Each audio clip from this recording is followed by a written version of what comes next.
En un mundo que cambia aceleradamente, con relaciones sociales y económicas cada vez más diversas, amplias y complejas, se requieren líderes con capacidad de adaptarse, anticiparse y producir transformaciones, que creen valor en las organizaciones, que conozcan su entorno, generen confianza y se conviertan en referentes para sus equipos de trabajo y las comunidades con las que interactúan.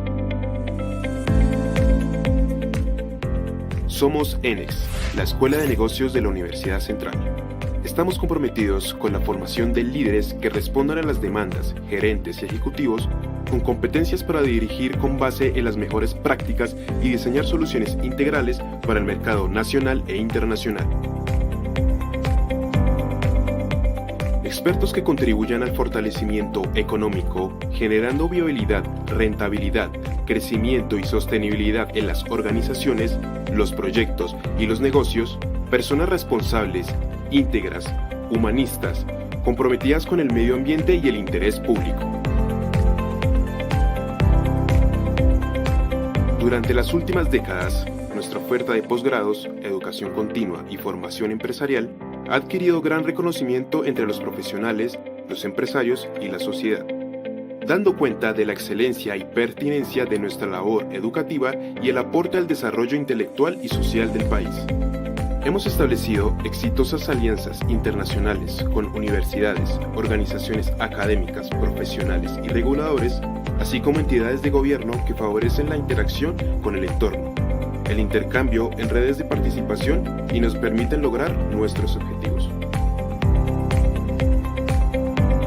Nuestra experiencia de más de 30 años en el mercado, formando más de 5.000 egresados, nos ha permitido constituirnos como una comunidad académica sólida y reconocida, establecida como un espacio de reflexión y formación para la vida, contribuyendo al logro de las más altas aspiraciones de nuestros egresados de especializaciones y maestrías.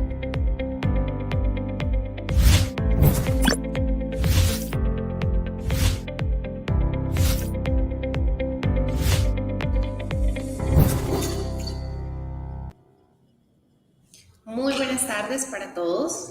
Damos una cordial bienvenida desde ENEX, la Escuela de Negocios de la Universidad Central. Como cada mes tenemos nuestra charla, en esta ocasión vamos a hablar un poco acerca de los avalúos, de la valoración que se da a diversos activos y bueno, que trasciende al campo de lo inmobiliario. Y para ello tenemos en esta tarde un invitado súper especial. Voy a pedir que por favor proyectemos su perfil.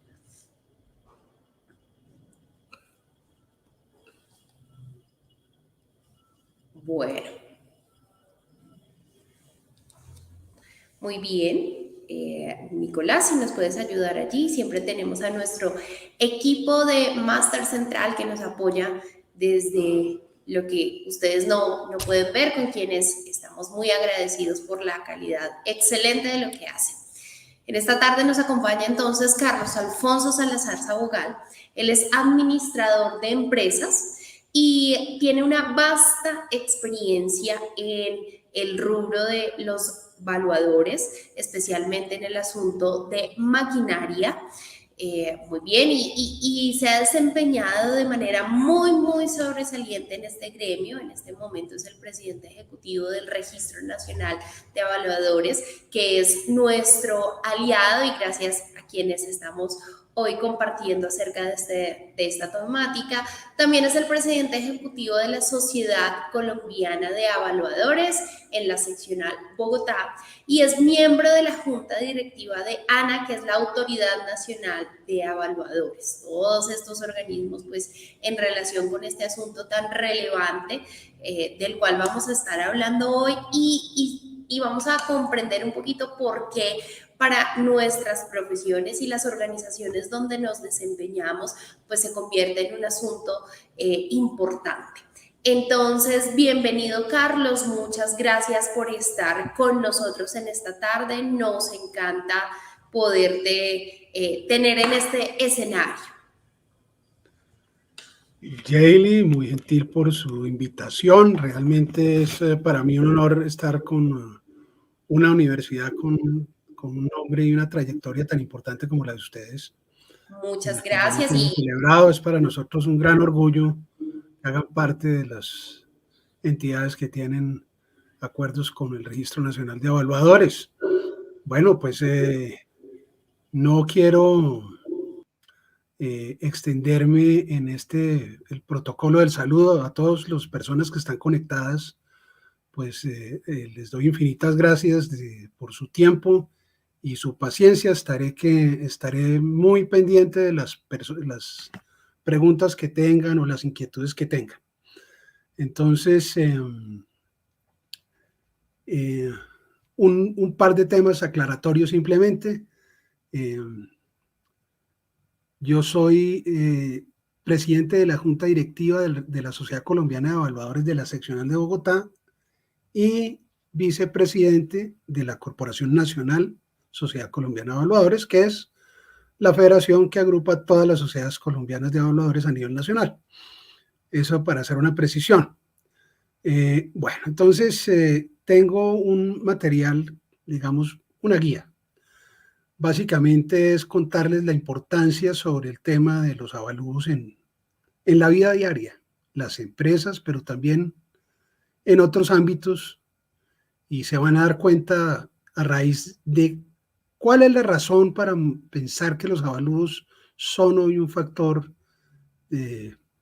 preponderante en la sociedad, son un elemento, digamos, que genera muchas ventajas o muchas desventajas si no se tienen avalúos. Entonces, no sé, voy a, digamos, a pasar una presentación aquí y Jaylee, quería preguntarte, después de la presentación, ¿podría pasar un video por esta misma plataforma? ¿Sí, no es cierto? ¿O no? Es algo que no tengo claro, pero bueno, entonces voy a hacer la presentación con unas diapositivas. Dame un segundo.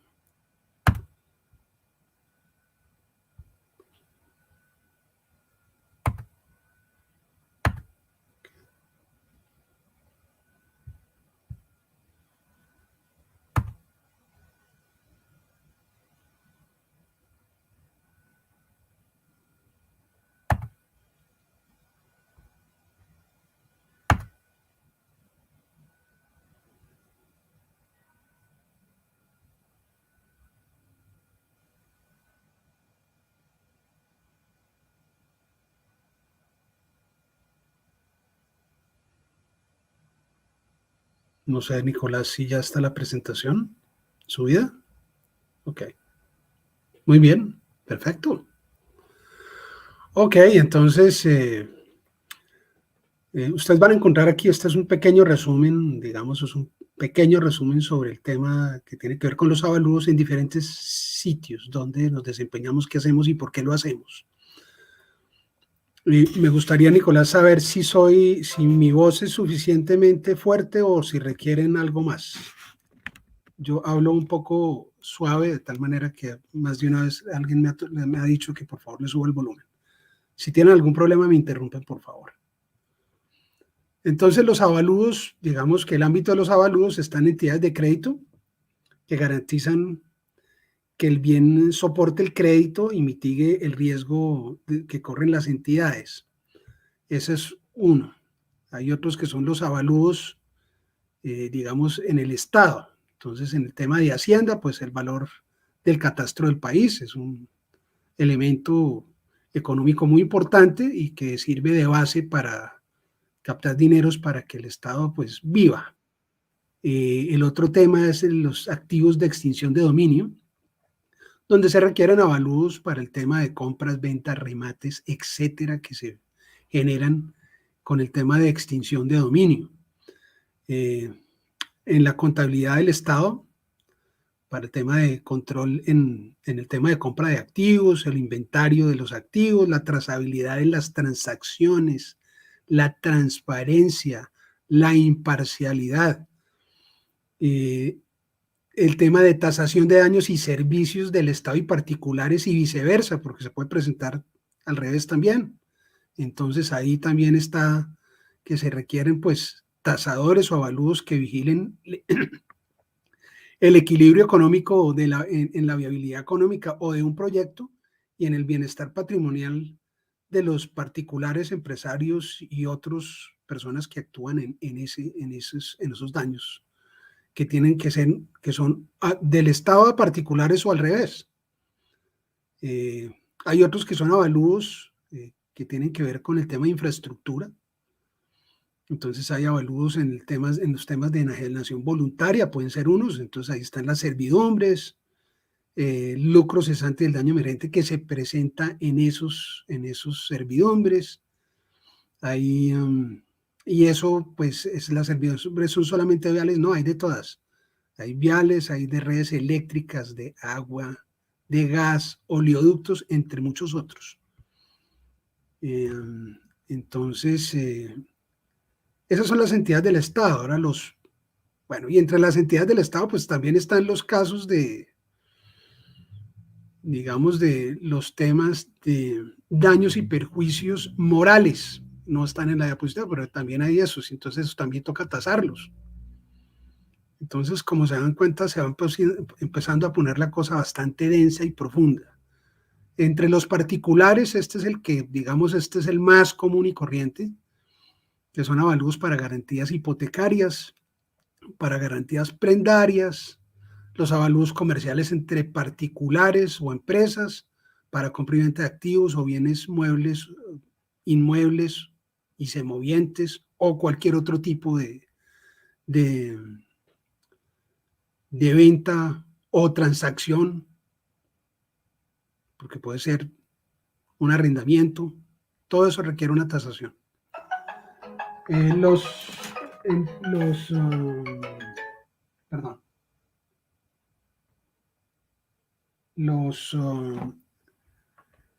las empresas, pues tenemos el tema de los avalúos comerciales de compra y venta de bienes muebles o inmuebles, los de norma internacional financiera, donde se requiere determinar los valores razonables de activos muebles, inmuebles y otros tipos de activos como los intangibles, determinar pérdidas por deterioro, etcétera, etcétera. Eso todo tiene, pues obviamente detrás de todas estas cosas que estamos viendo, pues hay un objetivo y una razón de ser para justificar la valoración. Hay otros que son pasivos, deudas, otros que son valoración de marcas, goodwill, franquicias, patentes, contratos, etcétera, etcétera. Es bien, bien amplio el campo. La finalidad, como ustedes se pueden dar cuenta, pues la finalidad es determinar, de los avalúos es determinar un concepto de valor técnicamente sustentado en las normas técnicas sectoriales de ICONTEC y Registro Nacional de Evaluadores, así como en las IBS y el marco de las normas internacionales de información financiera y de cualquier otra que regule en el país las tasaciones, bien sea para el tema de enajenación y servidumbres o cualquier otra particular que genere obligatoriedad con el fin de generar tranquilidad entre las partes interesadas que pretenden hacer una operación con el fin principal de evitar el riesgo de la inequidad, injusticia, falta de transparencia, imparcialidad, el engaño a particulares en operaciones comerciales y del Estado. Es importante, dejé subrayada la palabra generar tranquilidad. ¿Por qué? Porque al final ustedes se van a dar cuenta, ya vamos a ver más adelante, que empieza con lo que hemos venido ya iniciando en esta charla, hemos empezado a ver es que la valoración está metida en muchas cosas del diario vivir de la sociedad y afecta o no a las personas, a las entidades y al Estado. Entonces genera, digamos, de una u otra manera, un riesgo social si el trabajo no se hace bien. Entonces, por eso es tan importante el tema de evitar el riesgo de la inequidad, la injusticia, la falta de transparencia, la imparcialidad y la posibilidad de engaño. Son temas, son palabras un poco, digamos, son palabras que a veces no tienen, no parece que tienen la importancia hoy por hoy, pero sí son realmente muy importantes y sobre todo en estos países que tienen bastantes problemas de inequidad. Las valoraciones no solo funcionan eh, para saber, mejor dicho, el Estado incluso puede estar haciendo una operación con alguien y en vez de darle la plata que le corresponde, de pronto le puede estar empobreciendo una familia o poniendo en una posición muy compleja a una familia, por ejemplo, campesina. Entonces, todo el tema de valoración es un tema que exige un tema de transparencia e imparcialidad y donde la persona que hace el trabajo pues tiene que tener unas condiciones éticas particulares. Al final, ustedes van a darse cuenta que un avalúo al final trae un resumen o tiene un certificado de valor que certifica un monto. Y yo soy de los que suelo decir que hay que tener mucho cuidado porque después del Estado, que es quien emite el dinero, pues los evaluadores son los segundos que los emiten. Emiten el valor en un certificado. Entonces un billete de 1.000 es de 1.000 y un avalúo de 1.000 es de 1.000. No puede ser ni de 500 ni de 200, así diga de 1.000. Y estas son las cosas que generan la inequidad y a veces se hacen por temas, digamos, donde hay temas de engaño y hay temas de conveniencias particulares de unas personas y de otras o de los mismos evaluadores en el trabajo. Entonces, por eso la palabra está subrayada a generar tranquilidad a los consumidores. Entonces, ¿quién es el evaluador? Pues es la persona encargada en una valoración y que de hacer la valoración y que debe tener un encargo evaluatorio claramente definido. Eso quiere decir que cuando una persona requiere una valoración, debe tener claro bajo en qué marco se va a mover, para qué requiere la valoración. Entonces allá alguien podría estar pensando, pero venga, ¿cómo así? ¿Las cosas luego no valen lo mismo? Bueno, la verdad es que no necesariamente valen lo mismo.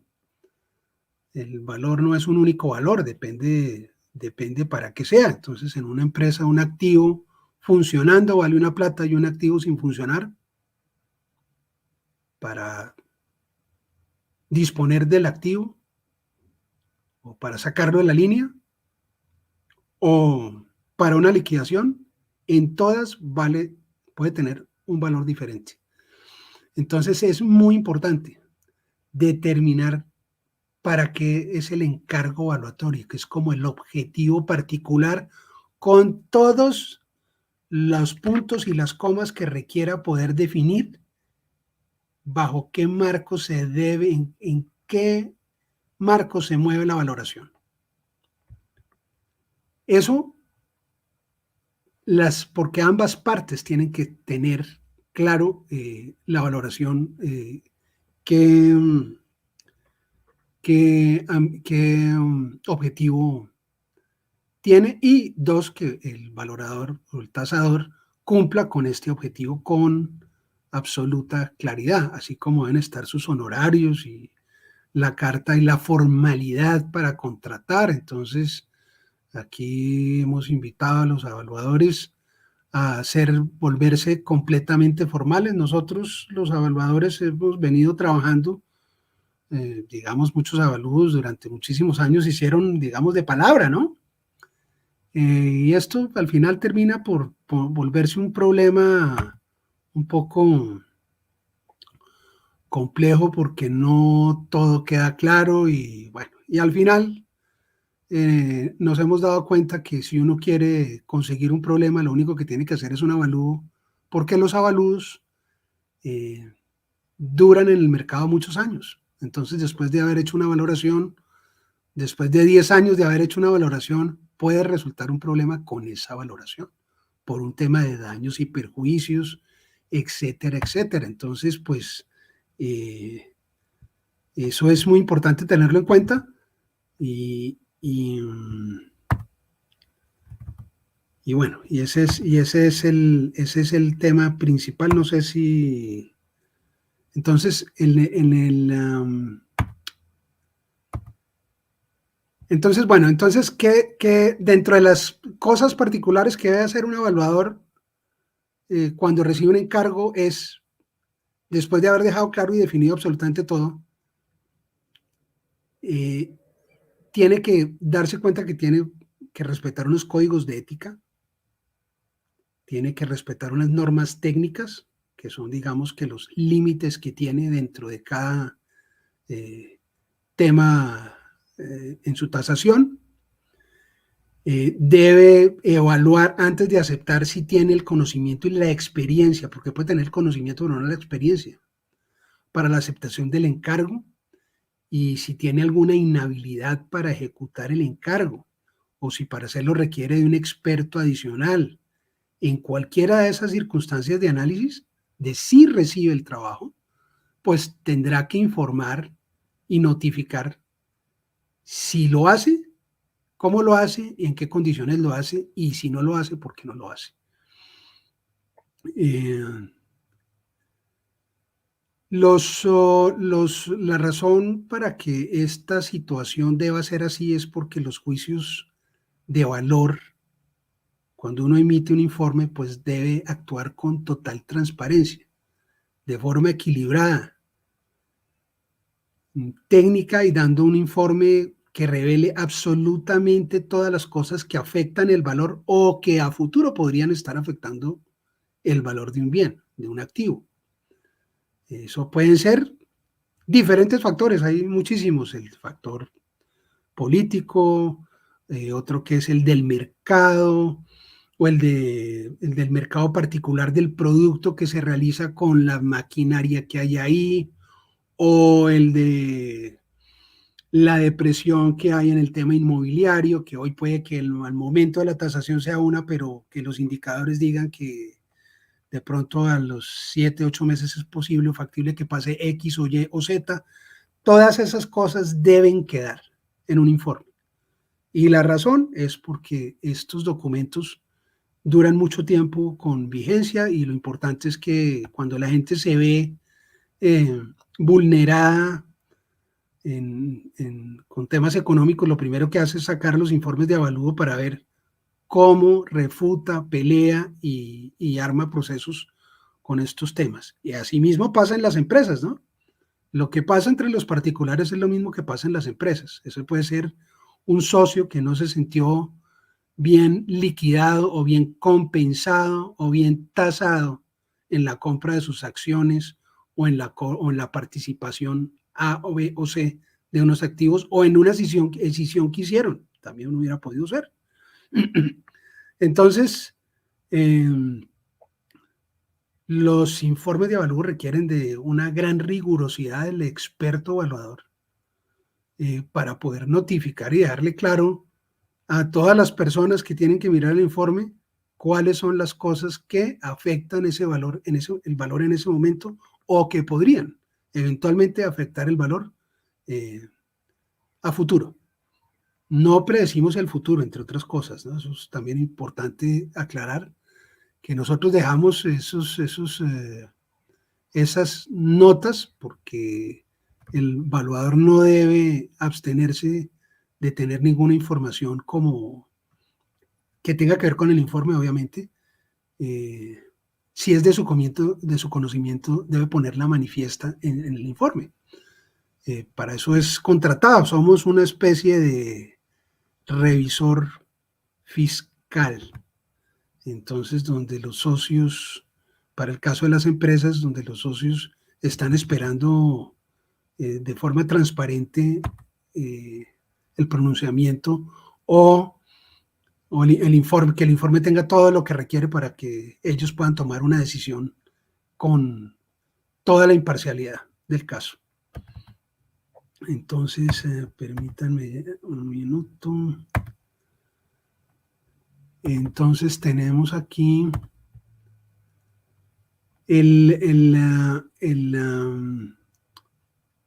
perdón.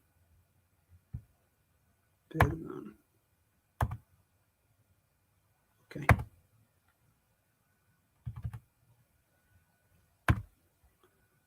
Permítame un momento que no puedo ver.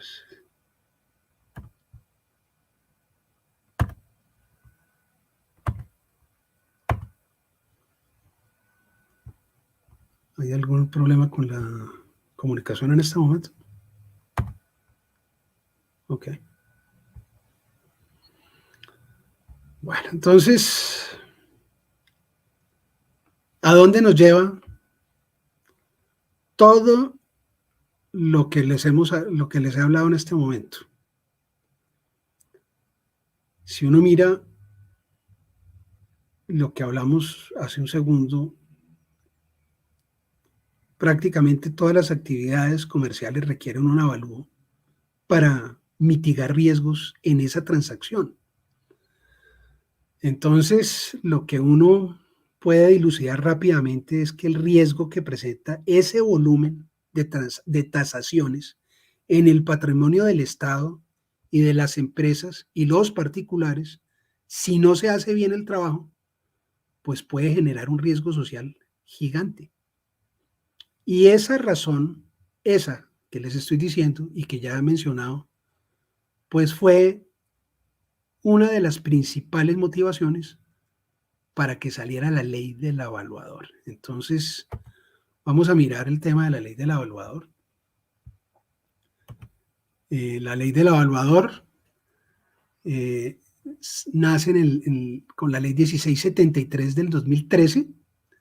Entra finalmente, digamos que, ¿qué se quiso hacer con la ley del evaluador? El objetivo primordial fue regular el oficio del evaluador, incentivando la profesionalización de los mismos y creó entidades de regulación de evaluadores que se llaman ERAS para que llevaran el registro abierto de evaluadores. Esas entidades, esas ERAS, son las responsables de tener el control y vigilancia de los evaluadores, así como de solicitar los requisitos mínimos necesarios para la acreditación y actuación en las diferentes categorías que aparecen normadas en el decreto 556 de 2014 y que le permiten tener su registro abierto de evaluador, que es la licencia básicamente para poder hacer avalúos. Adicionalmente, esas ERAS pues vigilan, autodiagnostican, sancionan los evaluadores con el fin de darle garantía de buenas prácticas de los evaluadores a cualquier persona de cualquier sector que requiera los avalúos y así mitigar el riesgo social. Entonces, digamos, como ustedes se dan cuenta, son bastante temas en un espacio muy corto de palabras. O sea, esto era un tema muy importante para sacar adelante, era la profesionalización, pero además tenía otro objeto que era, también tenía el objeto de reconocer el oficio del evaluador, pues porque no había ninguna institución o entidad que tuviera evaluadores profesionales, así como hay contadores y hay ingenieros civiles y hay ingenieros mecánicos, pues evaluadores todavía no teníamos nada. Entonces, vía esta ley, se trazaron unos objetivos unas líneas para obtener el registro abierto de evaluadores. Entonces, el registro abierto de evaluadores se puede ingresar, al registro abierto de evaluadores se puede ingresar por la vía académica con un requisito mínimo de 700 horas en una entidad autorizada por el Ministerio de Educación. Puede ser, ese es el mínimo, ¿no? Puede ser más. Y hasta mayo del 2018, pues la ley permitió ingresar por transición, que es parecido a lo que le pasó a los contadores, y aquí hay contadores hace muchos años, A todos le permitió pasar por transición a todos los evaluadores que tenían experiencia, los que eran evaluadores de oficio, y que podían certificar su experiencia mediante certificados particulares de trabajo en las diferentes categorías, pero con una condición adicional que era demostrando su competencia mediante un examen de certificación de personas ISO 17024 por una entidad autorizada por el Organismo Nacional de la Conformidad, que es ONAC. La ISO 17024 pues es una certificación de personas ISO, evalúa la competencia de los evaluadores en los diferentes esquemas de la entidad de certificación en Colombia. El Registro Nacional de Evaluadores tiene certificación en inmuebles urbanos, inmuebles rurales, inmuebles especiales, maquinaria y equipo. Ok.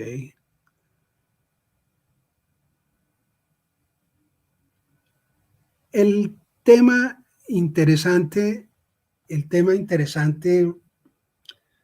va en que, como ustedes se dan cuenta, el mercado de la valoración, pues nosotros tenemos en el decreto 556, tenemos 13 categorías, y las 13 categorías, pues son, para que tener una idea de qué tan complejo puede llegar a ser, tenemos inmuebles urbanos, inmuebles rurales, recursos naturales y suelos de protección, obras de infraestructura, edificaciones de conservación arqueológica y monumentos históricos, inmuebles especiales, maquinaria y equipo móvil, maquinaria y equipo especial, eso quiere decir buques, aviones, trenes,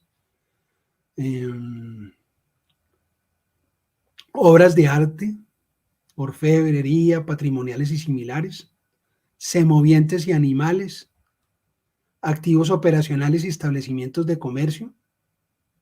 Este es un tema importante para un administrador y para un contador. El tema de los intangibles y el tema de los intangibles especiales, que son los intangibles, aquí son marcas, patentes, secretos empresariales, derechos de autor, nombres comerciales, derechos deportivos, espectro radioelectrónico, fondo de comercio, prima comercial y otros parecidos. Y los especiales pues son daño emergente, lucro cesante, daño moral, servidumbres, derechos herenciales, litigiosos y otros de indemnización o cálculos compensatorios, cualquier otro derecho no contemplado en la clase anterior. Lo que se le ocurra. Bueno, entonces, la primera para decir de todo esto es que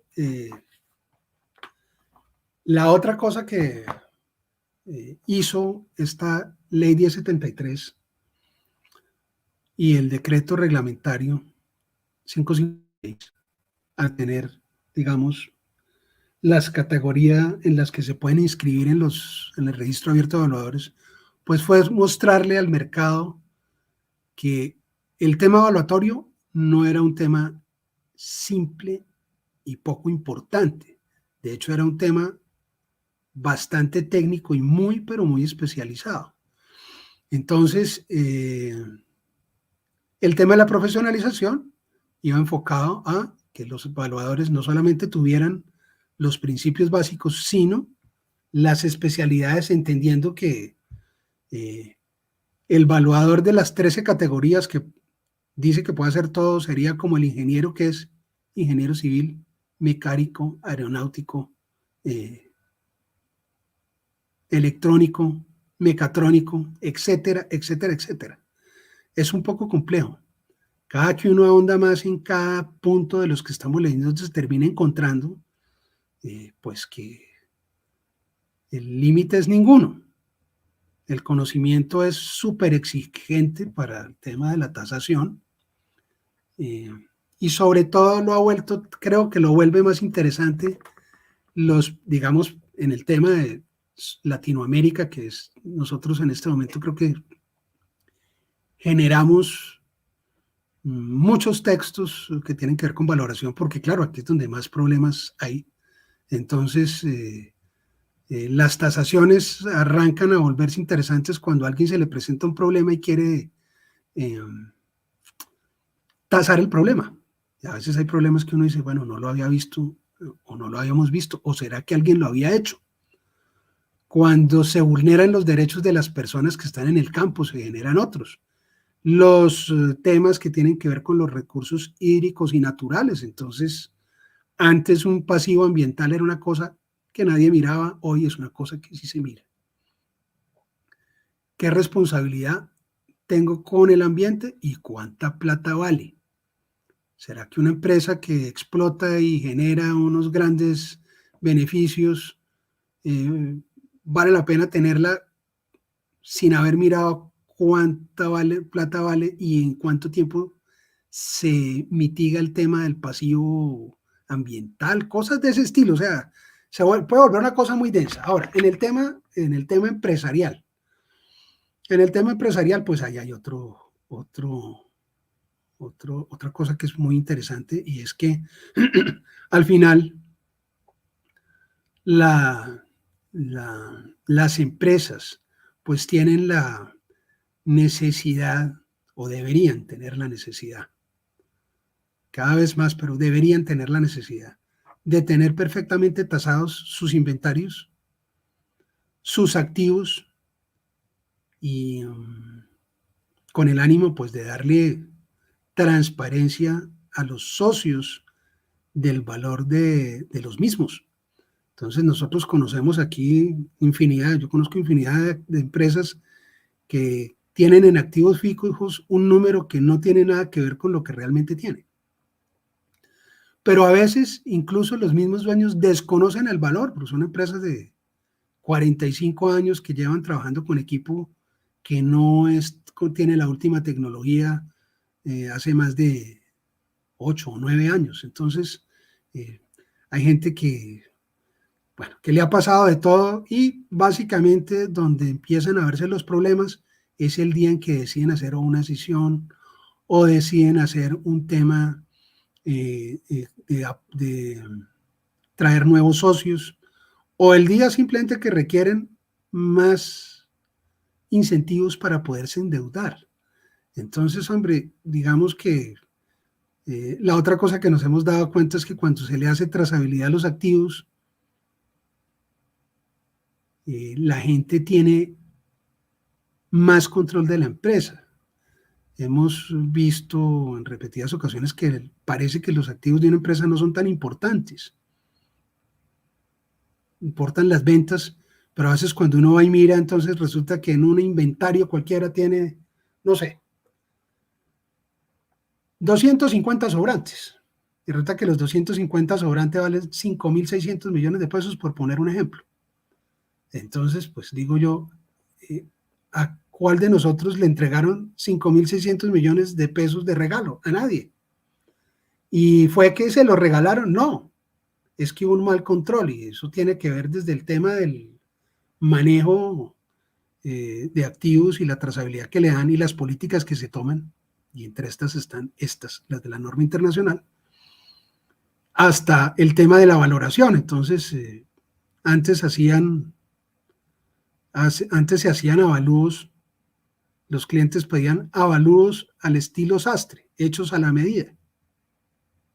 Entonces, estos eran cuando estamos hablando de los riesgos de los que hablé yo hace un momento, pues también están estos otros, ¿no? Que era que los clientes decían, hombre, yo necesito un avalúo que dé 3.000 millones. Ah, venga, pero su empresa vale 1.500. Está loco, señor. O puede ser al revés. Tiene una empresa que vale 70.000 millones, sus activos valen 70.000 millones, y él quiere que valga 6.000 millones. Y lo primero que tiene que pensar uno es, ¿en virtud de qué se quiere hacer eso? ¿Eso está bien o está mal? Y yo creo que en esa línea es en la que se mueven los avalúos. Yo creo que hoy esta ley ha ayudado muchísimo en el tema de las buenas prácticas, porque esa vigilancia ha sido muy importante para los evaluadores, pero también para los clientes que piden los avalúos, porque se han dado cuenta que este ya no es un tema de, oiga, venga, vamos a hablar aquí con Pedrito Pérez para que me ponga tanto que yo necesito un crédito de tanto. Pero asimismo pasa incluso con las entidades de crédito. Algunas están más afanadas por colocar el dinero que por saber si la garantía realmente soporta el valor. Digamos que el negocio financiero es un negocio supremamente bueno, no, aparentemente no se corre tantos riesgos, pero ya hemos visto riesgos en tiempos pasados, y no solamente pasaron aquí, sino han pasado en otros países. Entonces, yo creo que la invitación a los empresarios y la invitación a los particulares es que, hombre, a cada decisión importante es bueno hacerle una tasación. Si yo voy a comprar una empresa, ¿compro la empresa por lo que me dicen o pido una tasación de la empresa? ¿Será que si voy a comprar un tema agrícola, será que me voy con lo que me dicen o será que pido un avalúo que tenga en cuenta la norma para saber si la agroindustria que existe sí puede estar ahí o no? ¿O si cumple con los requisitos de la CAR o no? Y si eso está metido dentro de la valoración, sí o no. Y bueno, en cada cosa que les mencione se van a encontrar que la intranquilidad que deja y la posibilidad que engañen a alguien cuando no tiene una valoración de un profesional es bastante alta. Entonces, digamos que el llamado es a utilizar los revisores fiscales a exigir la valoración de los activos, a exigir mirar el tema de las pérdidas por deterioro. Hay unos poco de temas en el tema, digamos, empresarial que finalmente termina beneficiando al empresario, ¿no? Estos avalúos sirven incluso para, a veces las empresas no toman decisiones rápidas de políticas administrativas como dar de baja activos y cosas de ese estilo, porque tiene un proceso muy complejo. Hombre, para eso están los evaluadores, de pronto les sirven para decir que esto le sirve para sustentar esa decisión que requieren. Entonces, no solamente entregamos una cosa que se vale tanto, sino que les entregamos una serie de elementos que les sirven para tener un buen juicio sobre las perspectivas que puede tener ese activo en el mercado. Y eso es siempre muy importante para un particular y para un empresario.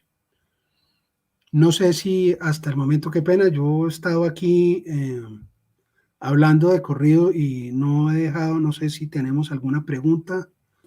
Sí, señor, muchas gracias. Nos ilustra bastante lo que nos estás contando y bueno, amplía un poquito el espectro de lo que vemos que es el campo de aplicación de la profesión del evaluador. Entonces, tenemos algunas preguntas y los invitamos también a que a través de los chats nos envíen las que tengan en este momento. Bueno, la primera es que tú resaltaste ese objetivo de generar tranquilidad y eso nos habla necesariamente de la ética. ¿Cómo funciona el asunto ético en este gremio? ¿Hay un código específico? ¿Hay una instancia que evalúe estos asuntos éticos? ¿Cuáles son como los principios? ¿Cómo funciona esto allí? En el Autorregulador Nacional de Evaluadores, ustedes encuentran, lo primero que encuentran de consulta es el código de ética.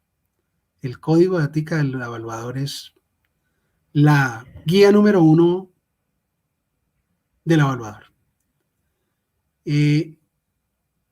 Dentro del mercado, o para el mercado más bien, estas entidades de autorregulación tienen tribunales disciplinarios que vigilan cualquier reclamación que tenga un consumidor, un cliente, sobre una tasación. Entonces, por supuesto, aquí pueden haber denuncias que son desde el tema técnico hasta moral y ético y más. Entonces, digamos, nosotros sí tenemos la entidad autorreguladora, tiene esa tarea en su haber. Sobra decir que la Superintendencia de Industria y Comercio, que es quien las vigila, aquí hay dos entidades que son ANA y ANAP, esa entidad que las vigila obviamente está pidiendo permanentemente información sobre procesos, procedimientos sancionatorios, o sea, no son entidades que se hicieron para perdonar a Raimundo y todo el mundo, sino son entidades que la Superintendencia de Industria y Comercio exige sancionen, que sancionen las personas si tienen problemas, no que sancionen a todo el mundo por cualquier cosa. Obviamente son entidades que tienen las garantías de defensa de los derechos de las personas a las que se les imputa cualquier denuncia. Todos esos temas hacen parte de los códigos internos de las entidades. Entonces sí es importante, es muy, muy importante la pregunta que están haciendo. Muy, muy buena la pregunta. Bueno, muy bien. Entonces ya nos queda claro que hay un componente que es ético, que es actitudinal, que tiene que ver con los valores y los principios. Y bueno, podemos presumir que otro componente de la formación de un evaluador es el estadístico matemático. Entonces, ¿cuáles son esos componentes de la formación de un evaluador? ¿Quiénes pueden ser evaluadores? Y si existen casos en los que se requiere un equipo multidisciplinar que pueda hacer una evaluación sobre un activo o una compañía, ¿en qué caso sería? Si nos puedes dar algunos ejemplos. Bueno, ¿quiénes pueden ser evaluadores? Pues todos los que cumplan con los requisitos que tiene la ley 1673, que es 700 o 730 horas en un sistema de formación con licencia del Ministerio de Educación. Sobra decir que las entidades de autorregulación tienen sus cuerpos de admisiones, donde la solicitud mía o de cualquier persona entra con el programa debe tener todo el desglose del programa y ese programa entra en consideración. Se verifica que tenga todos los permisos, que cumpla el programa con lo mínimo requerido en la ley, y una vez se hace eso, ingresa en la institución educativa con su programa para que las personas puedan ser aceptadas. Eso, pues, lo que quiero decir con eso es que la rigurosidad, o sea, no es tan sencillo, no es una entidad simple, es una entidad, digamos, que tiene bastante complejidad. Entonces, una vez una persona puede certificar el tema académico, dependiendo de las actividades, las categorías en las que tenga el programa, la entidad lo admite, obviamente tiene que cumplir con unos requisitos particulares. Entonces, eso simplemente para resumir quiénes pueden ser. Ahora, un evaluador, ¿qué requiere para hacer su avalúo? Hombre, si el evaluador cree que tiene, por eso hablaba yo del encargo y de verificar si tiene la competencia, es si él es experto en el tema, pero no es tan experto, mejor dicho. Quiere decir que ha hecho algo de infraestructura, pero esa particular que va a haber no es su especialidad y tiene que recurrir a unos ingenieros muy particulares, pues tiene que hacer uso de ellos, no en silencio, debe decir que lo está usando y para qué lo está usando. Entonces siempre, como el tema es tan técnico y es tan amplio, el evaluador tiene que darse cuenta que tiene que apoyarse de profesionales de otras áreas. Hay en el campo de la medicina. Habrá que mirar en el tema del daño moral y no sé qué, una psicóloga, un psicólogo. Bueno, ustedes se dan cuenta que esta es una profesión que tiene demasiados matices. Entonces, lo que no queremos nosotros, o lo que le hemos dicho a la gente es, hombre, ser todero no es tan bueno. Porque además ya nos dimos cuenta, para que tú sepas, nos tocó hacer un tema de procedimiento para poder retirar categorías, digamos, por solicitud de las personas, porque claro, te metes al autorregulador te metes, tienes licencia de 13 categorías y un juez te pone a hacer un avalúo de una categoría cualquiera y si tú no lo puedes hacer o si dices que no lo haces, si dices que no lo vas a hacer porque no te provoca, te van a meter un disciplinario. O sea, esto no es para decir yo cuánto trabajo me puedo llevar sin ninguna responsabilidad, no. Aquí tienes que ser responsable, o sea, ¿qué sabes hacer? Eso saca la licencia de lo que sepas realmente hacer, de resto, no, las 13 categorías es porque el campo es supremamente amplio y así como les leí yo en esta última que dice, y cualquier otro derecho no contemplado en estas clases anteriores, porque pueden haber muchas más que de pronto se nos escaparon a nosotros cuando escribimos, cuando ayudamos a escribir estas leyes, estas leyes. Entonces, esta ley. Entonces, habrán muchos donde se requiere un químico, donde se requiere un farmacéutico, donde se requiere una persona que hace montajes muy, muy particulares. O sea, en el tema de las acerías, en el tema de trenes, en el tema de aviones, en el tema de transporte fluvial y marítimo. Hay muchísimos temas donde se requiere una gran especialidad y obviamente el tasador sabe que, digamos, cuáles son las metodologías matemáticas, estadísticas y todo lo demás, y cómo tasar las cosas que la gente no sabe tasar, pero evidentemente va a requerir del concepto técnico de mantenimiento. O sea, el tasador no tiene por qué saber con precisión sobre un equipo si el mantenimiento que se hizo fue un mantenimiento acorde a lo que dice el manual. Pero las empresas sí tienen eso, y tienen los responsables, y saben qué se hizo, y cómo se hizo, y para qué lo hicieron. Si tiene overhaul, si no tiene overhaul. En los inmuebles puede pasar lo mismo. Entonces, si se requiere a veces en un proyecto particular, por ejemplo, donde hay potenciales de desarrollo, pues habrá de pronto que tener entre el grupo del equipo una persona particular no sé, de pronto en algo particular de la norma que alguien no conozca. Si usted no conoce algo de la norma o le hace falta, pues tiene que contratar a alguien que le aporte lo que le falta para que su tasación sea precisa, para que no deje ningún cabo suelto. Básicamente, la formación del evaluador debe ser muy rigurosa y el evaluador debe ser muy riguroso en cada aspecto de su tasación. Y entre esas, pues saber que es suficientemente competente. No quiere decir que sea malo, simplemente que, pues si has tasado aviones, pero no le has hecho mantenimiento, pues no sobraría que tengas a alguien que sepa qué pasó con el mantenimiento del equipo, en todos lados va a requerir seguramente de un experto. La ley no lo obliga, los códigos no lo obligan, pero sí le dicen que lo tenga en cuenta.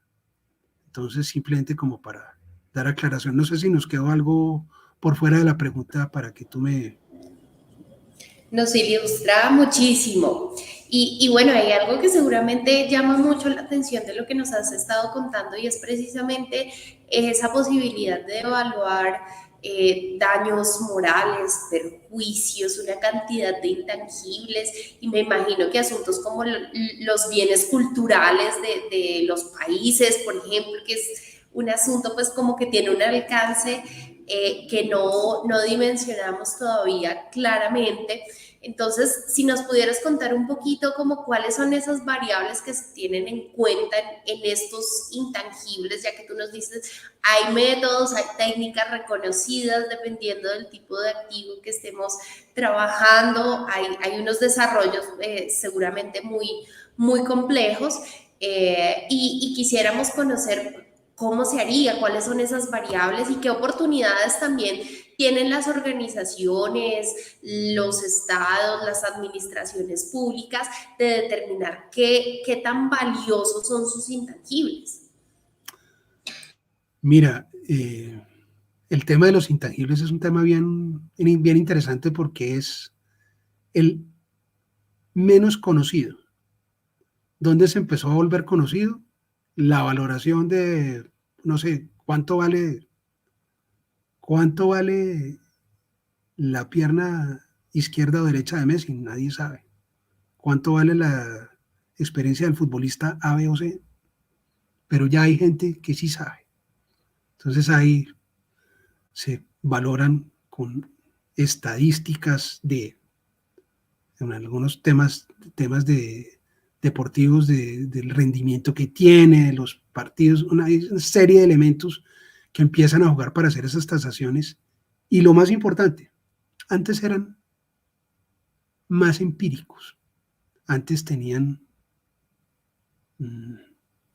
digamos, antes miraban era el rendimiento económico y no más, pero hay cosas que no necesariamente tienen un tema de reconocimiento económico. O sea, no genera unos beneficios económicos particulares. Entonces, por ejemplo, hablábamos con un amigo mexicano de la valoración de un predio que nadie sabía porque no se podía hacer nada en él. Muy importante, resulta que a la gente le parecía que sin ese predio la vida en ese municipio era otra vida, porque estaba al lado de un lago, porque era casi un Central Park en la mitad de un municipio. Y entonces, pues, ¿cómo se hizo la valoración? Por valor hedónico, cuánto creo yo, y se hicieron unas encuestas gigantes y no sé qué. Y cada vez vas encontrando tú que hay metodologías como el tema del multicriterio para llegar a hacer tasaciones complejas. Ninguna es la fórmula perfecta, la única, la de última moda. No.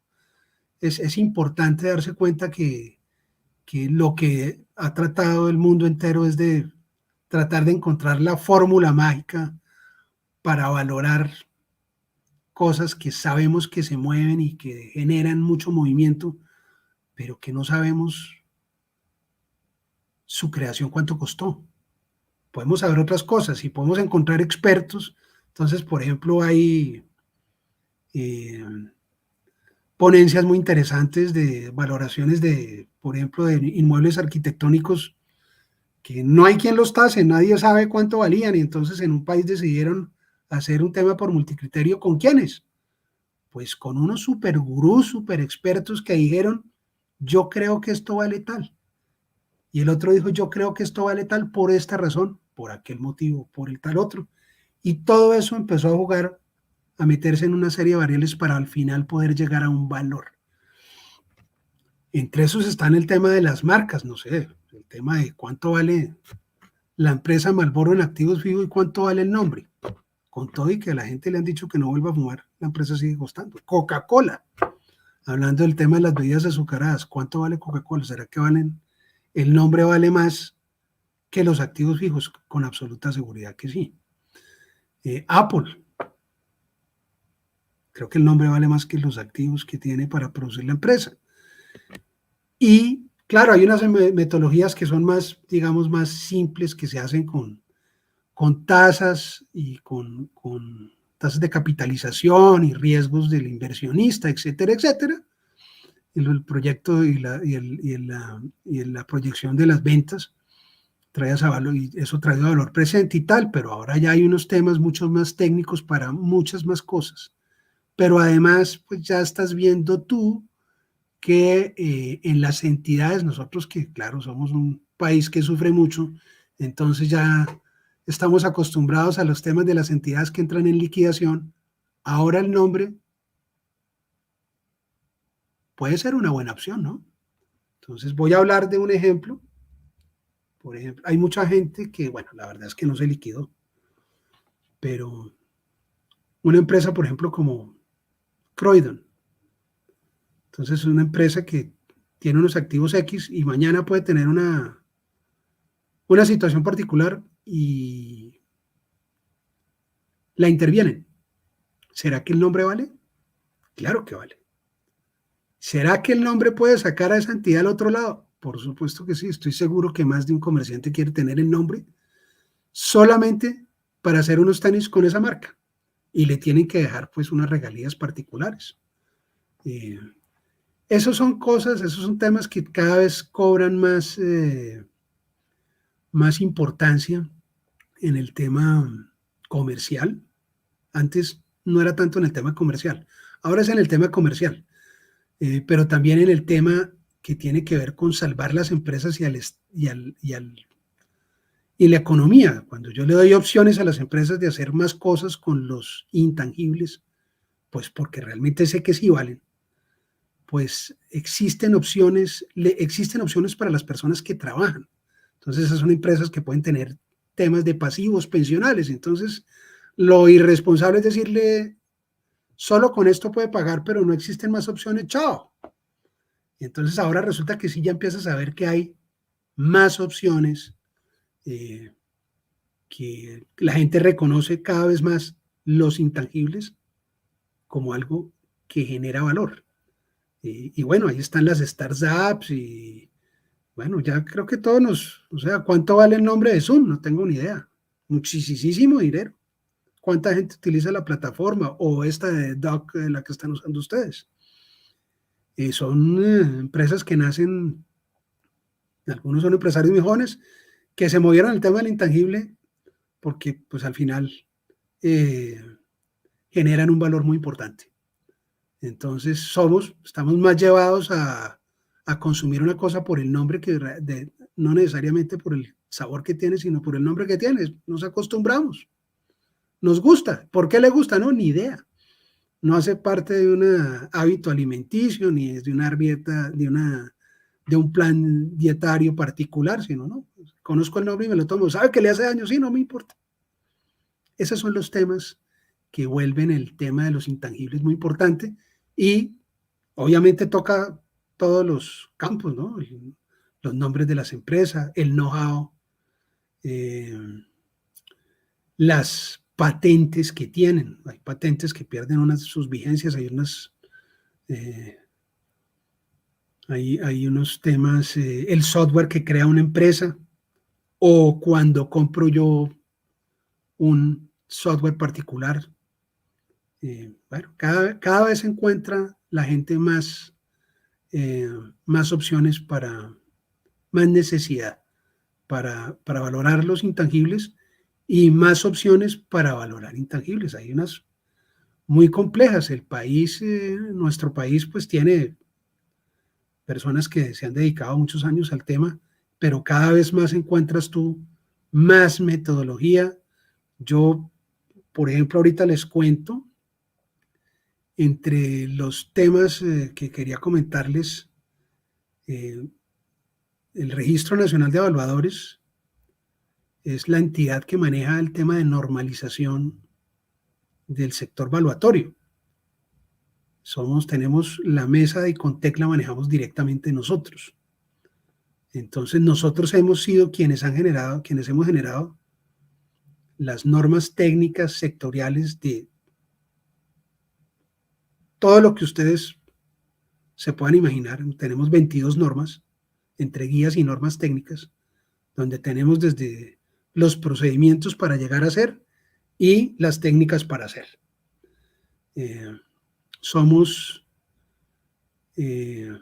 Tenemos 15 años manejando la mesa. No todo el mundo maneja su mesa. Icontec nos entregó la mesa. Nosotros la manejamos y el año pasado, si no estoy mal, el año pasado cumplimos 15 años de la mesa y Icontec nos premió como una de las entidades más proactivas en la generación y actualización de normas. Las normas no solamente se hacen, sino que toca ir actualizándolas permanentemente. Entonces hemos entrado en un millón de temas. Ahorita estamos con el tema de todo lo que tiene que ver con la economía naranja y temas culturales, artesanales de la mano de obra y un poco de cosas de ese estilo.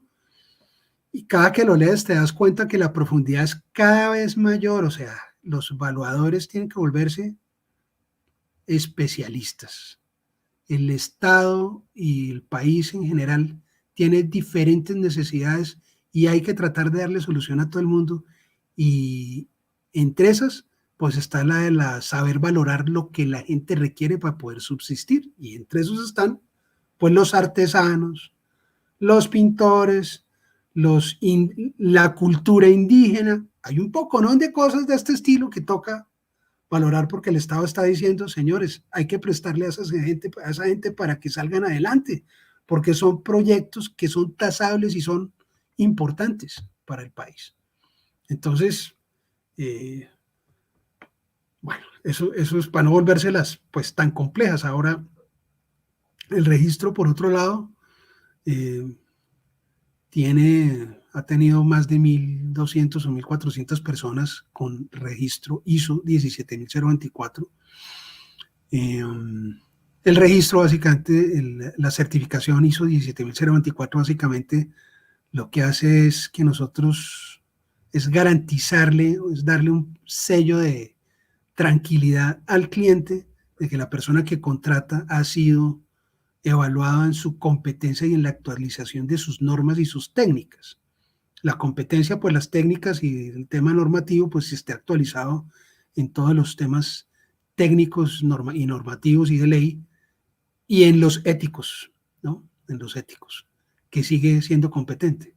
Uno pensaría, bueno, y es que la gente se vuelve, no sé, hay gente que cree que las normas son de caucho, entonces en el examen te ponemos casos para que tú resuelvas y ya vamos viendo si las normas se volvieron de caucho o no. Entonces, no son exámenes para hacer, son exámenes para que el evaluador también se motive a ser cada vez mejor y esté pendiente de su mejora continua con estas, mostrando que tiene que cumple con las habilidades y que tiene la competencia para hacerlo.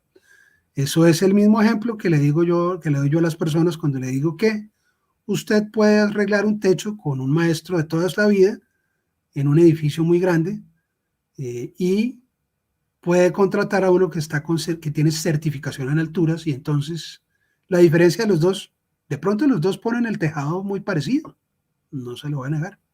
Lo que pasa es que el que tiene certificado de alturas tiene todo el conocimiento de todos los riesgos que se pueden correr cuando se subió. Entonces, subió con todos los elementos que requiere para estar allá. Hizo todos los procedimientos tal y como dice el libro. No se los inventó. No decidió que se iba a pasar el paso B porque él se cree con mucha experiencia. Él ya se dio cuenta y fue evaluado y se dio cuenta que de pronto la primera vez no pasó porque no respetó un procedimiento. Entonces, eso al final, ¿qué genera? Pues genera la posibilidad de que yo no tenga que compensar económicamente a nadie por un daño o un perjuicio que un tercero causó o que yo causé. Eso es lo que es importante del tema. Razón por la cual esa ley 1673, entre los requisitos para la transición de los que venían con experiencia, uno de los requisitos fue eso. Era la forma de decirle al mercado, señor, reconozco su experiencia, pero adicionalmente he verificado que sí la tiene, que es competente. La experiencia ya la verifiqué, ahora quiero verificar que la tiene, y si usted tiene el certificado, entonces tiene la competencia. Eso, pues, digamos, a grandes rasgos, lo que tendría que ver con el tema de registro, intangibles, el tema valoración, pero no sé qué otra pregunta tienen, o si quieres que profundice más en algún tema particular. Sí, tenemos un par de preguntas desde los chats. La primera es si cuenta el Registro Nacional de Evaluadores con investigación de aplicaciones digitales relacionadas con estos temas y el uso de nuevas tecnologías, que hay sobre el asunto de nuevas tecnologías. Y te transmito de una vez la última. Tiene que ver con el escenario actual, un poquito antes de responderle a Alfonso su cuestionamiento. Ese escenario actual económico que tenemos en el país, caracterizado pues como por un momento de mucha incertidumbre, por un dólar el más caro de la historia y cómo eso influye en la evaluación, el mismo edificio, el mismo bien que cumple las mismas funciones, que tiene la misma calidad, podría ver afectado su valor simplemente porque el entorno económico cambió. A ver, te respondo.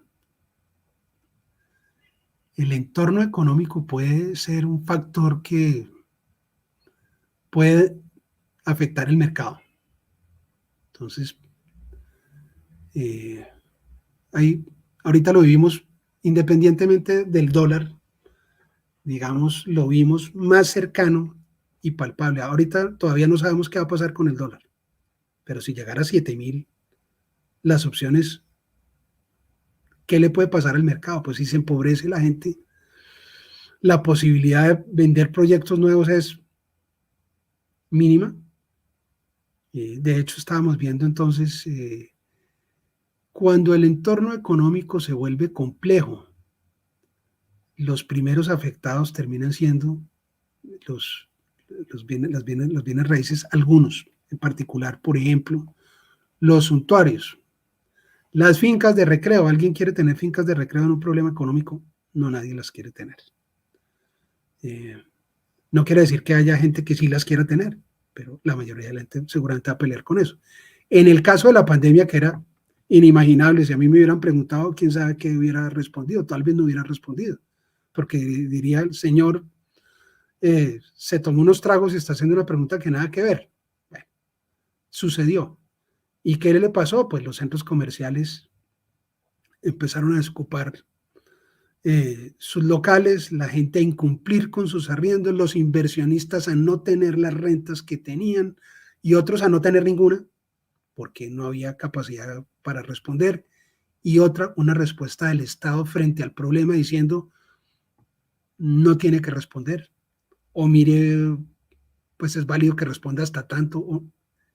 Entonces, cada decisión, no solamente económica, o cada tema económico puede tener influencia en una valoración. En el tema del dólar, por ejemplo, las empresas que tienen que salir a competir en el mercado internacional y tienen que comprar maquinaria nueva, ¿será que hoy son más o menos competitivos?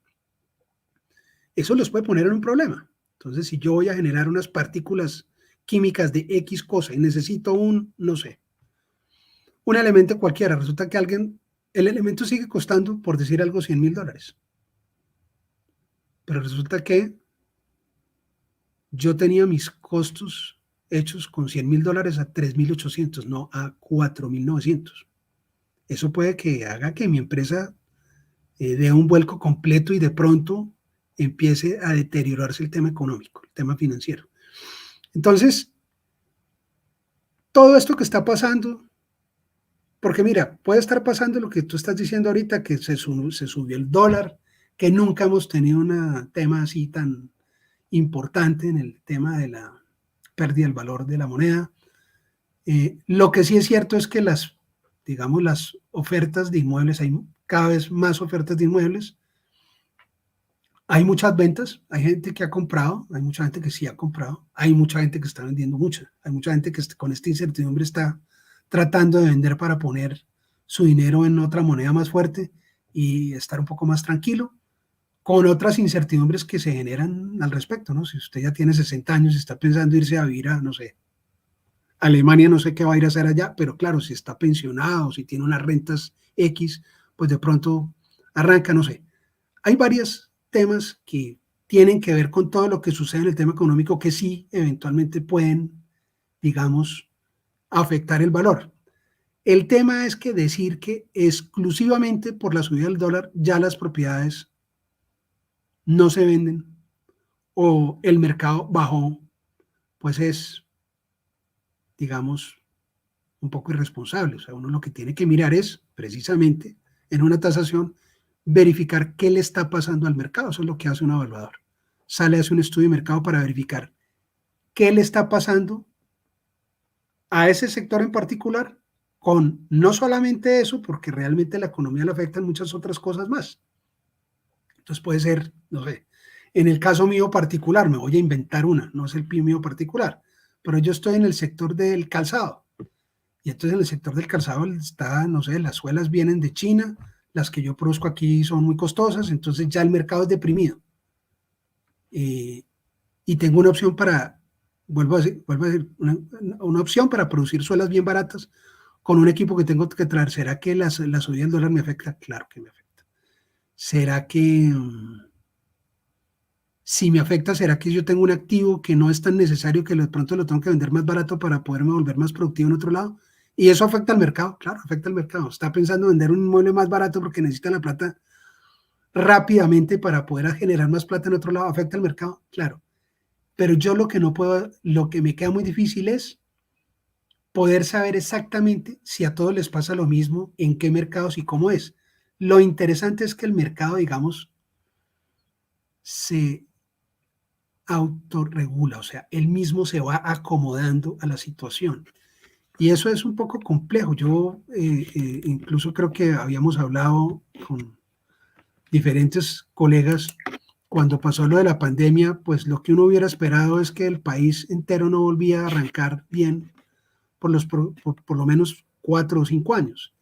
Y realmente en menos tiempo del imaginado reaccionó el país completo con las muchas opciones que se dieron, porque toca decir que el Estado también ayuda a los empresarios y de pronto digamos, ese empuje que tenemos y logramos, bueno, producir lo que estamos produciendo. Tenemos un volumen de exportaciones nada despreciables y pues toca decir que pues sí, el dólar sube y los temas económicos vuelven frágiles, las economías y los mercados. Ya creo que todos ustedes ya se dieron cuenta que salir a hacer mercado no es igual a hacer mercado hace 2 años que hacer mercado este año. Es todo mucho más caro. Y bueno, eso terminará afectando más tarde que temprano todos los sectores de la economía. Ahora esperemos, Dios quiera, que la situación no empeore, sino que por el contrario se mejore y el tema reaccione. Yo veo que las oficinas, los inmuebles se están, digamos, vendiendo, digamos, con más rapidez que antes. Y sacar hoy un proyecto Estrato 6 es una buena idea, no, es una pequeña locura, pero pues para todo hay mercado y para eso están las investigaciones. O sea, lo bueno es que el que está en este medio tiene que tener la rigurosidad de hacer la investigación y la inspección física y ver qué le pasa al mercado. Por eso cuando yo hablaba de las revelaciones, pues son todas esas revelaciones, ¿no? Venga, hice una valoración y vale tanto. ¿Y ya? No, venga. Si llega a pasar esto en la economía o si el pronunciamiento político es tal, puede pasar tanto, puede pasar tal, o si no cerramos un negocio o no hacemos un tratado, por decir, con China o con la India, de pronto lo que tenemos no va a ser fructífero. Si yo como tasador lo sé, o lo sospecho, lo debería escribir, porque puede afectar el valor de esa tasación. Entonces, el hecho de que el valor del dólar esté fluctuando como está fluctuando, ¿es importante en la tasación? Hombre, sí, en la tasación de cualquier cosa que sea un activo que tenga un componente de moneda en la mitad, sin duda tiene efectos económicos, sin duda, y hay que expresarlo. Y puede generar unos a futuro también, y es que la economía se mejore y haya una desvalorización gigante. Todo eso lo tiene que saber el empresario. Esto que les estoy diciendo, pues también pasó hace unos años, ¿no?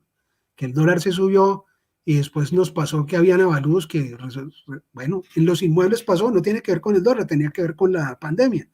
Avalúos donde un predio, por decir, de 200 millones, ya no valía 200, valía 140 o 160 millones de pesos. Bueno, lo interesante es que la predicción no fue tan simple. Nos tocó salir y hacer la investigación y mirar todas las opciones hasta que llegamos al sitio donde dijimos, el mercado no reconoce más de tanta plata por eso en este momento. Por, supongo yo, que estas y estas circunstancias. Y ahí las estadísticas de los gobiernos, del Banco de la República, del DANE y otras, pues no sirven para terminar de, digamos, complementar esa investigación hecha por el evaluador. No sé si te doy respuesta. Claro que sí. Bueno, me gustaría que pudiéramos resolver la inquietud sobre el tema de las activos digitales, las aplicaciones, bueno, mira, las tecnologías. Sin duda hemos migrado, o sea, creo que incluso el registro tiene un par de softwares que trabajan con el tema de inteligencia artificial para el tema de valoración de inmuebles. Uno para inmuebles y tenemos otro que eso es simplemente un software para el tema de valoración de predios rurales. Sobra decir que el tema de la inteligencia artificial pues es un tema, digamos, tecnológico digamos que de completo conocimiento y que hoy está muy fácil al alcance de todo el mundo. Eso no suple el evaluador, eso no, como te estás dando cuenta, tú me has hecho algunas preguntas que yo no puedo responderlas certeramente. Y la razón es porque es muy difícil diagnosticar lo que va a suceder o qué le pasa a. Entonces, te voy a dar un ejemplo rápido. Una herramienta de inteligencia artificial te puede decir que en una investigación de mercado los valores del metro cuadrado son de 1 millón de pesos. Y entonces haces la siguiente pregunta, bueno, ¿y ese valor lo sacó sobre el metro cuadrado construido o sobre el metro cuadrado de área privada? Y ahí viene la primera pregunta, no sé. O la otra es, no, sobre el construido. Resulta que nosotros los evaluadores hacemos los avalúos por el área privada. Y en la investigación de mercado sí hacemos con rigurosidad eso. Entonces las herramientas, digamos, de inteligencia artificial sirven para 1 millón de cosas que son claves, que a mí personalmente no me tocó, jamás vi algo parecido. Entonces hoy te dan un avalúo de un predio que tiene 4 metros de frente por 60 de fondo y uno dice, señor, pero eso es como para armar una escalera, eso es como una cancha de bolos. Bueno, pues hay inmuebles que son así. Y el software de pronto me dice, esos predios de ese tipo, hay 70 en toda la ciudad en estos sectores. ¿Eso yo antes lo sabía? No, eso yo no lo sabía. No tenía ni idea. Me tocaba salir a pie o en carro, como fuera, a verificar dónde, o a ver si encontraba en la zona 1. Y resulta que en la zona no habían sino 2. Y presentar un estudio de mercado con 2 ofertas, o presentar una oferta en el mismo sector con un predio que tiene, donde todos los predios tipos son de, no sé, por poner un ejemplo, 30 de frente por 60 de fondo. ¿Cuánto vale el de 4 por 60 de fondo?